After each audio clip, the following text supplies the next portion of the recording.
Hello again, pilots! I'm happy to have you here for our second devlog episode, and hopefully you're happy too, because we've got exciting things to talk about.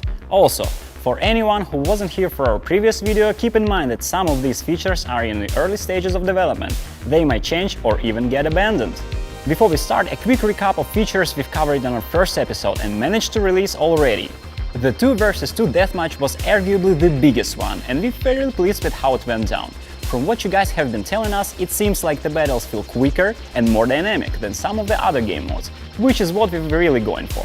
As for bots, yeah, we've seen the feedback too, and they need further tweaking, so we'll be looking to make some improvements in the future, but probably after the global launch. The new events also worked out pretty well. While finding the perfect balance between challenges and rewards is a work in progress, we'll keep working on these and rolling out different challenge types, so keep your eyes open. Let's start with the big guns, shall we?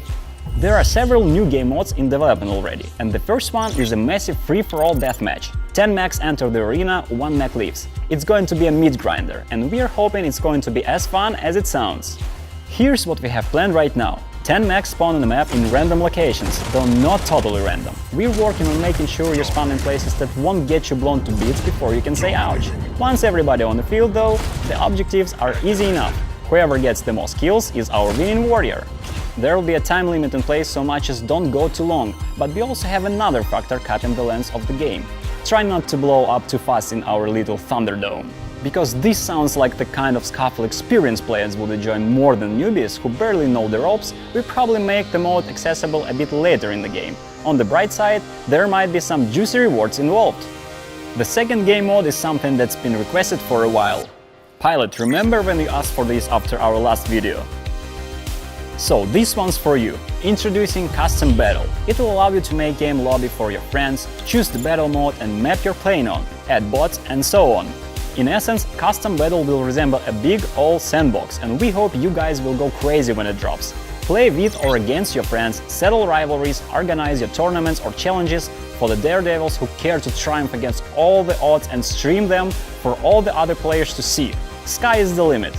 To that end, we'll try to make Custom Battle, well, as customizable as we possibly can. Of course, there's no way we can balance that kind of game, and we'll have to keep that battles unranked and without any rewards to avoid potential abuse.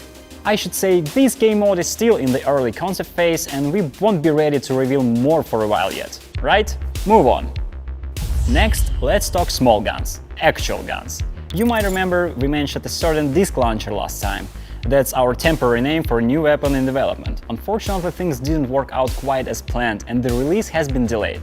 Playtesting showed that the original concept was neither as fun to use as we had hoped, nor particularly unique when compared to other weapons. So we scrapped it and started from scratch. And though we're still smoothing it out, the new disc launcher looks better already. So far we have a gun that relies on accuracy and splash damage to bring the pain. Take a look for yourself. We'll keep testing and improving the launcher, and hopefully there will be more to show in the coming weeks. Next up, a brand new mech. Check this spider bro out. And it's not coming alone either. There are little spider turrets that you can drop off with its ability. How cool is that?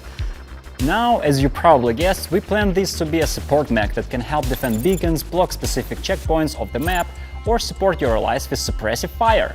Give those scouts a nasty surprise when they try to sneak behind your team's lines. It won't be long until you see this new addition to the roster, so watch out for news. On top of all that, we're putting a lot of effort into game optimization before the global launch. We want you guys to have zero issues when the new players arrive, and to make sure everyone gets a fun, smooth experience. There is also a slew of quality of life improvements to look forward to. Weekly challenges, long-term events, UI and map design improvements, you name it. Oh, and we do want to expand the weapons arsenal substantially. There is not too much to show you right now, but we have a ton of inspiration. Our first thoughts include some kind of grenade launchers, maybe a different type of artillery. We will see where it all goes and hope to bring you good news soon. And that's it for today's vlog. We hope you enjoyed this little taste of things to come, and we look forward to seeing your comments and suggestions down below. As always, let us know if there is anything specific you'd like us to cover in the future. Hit like and subscribe, and we'll see you in the next episode. On the brighter side, there might be 10 mechs enter a gun that relies on accuracy and splash damage to bring the pain. pain. Look in my eyes, I have a lot of pain there. And hope to bring you good news soon.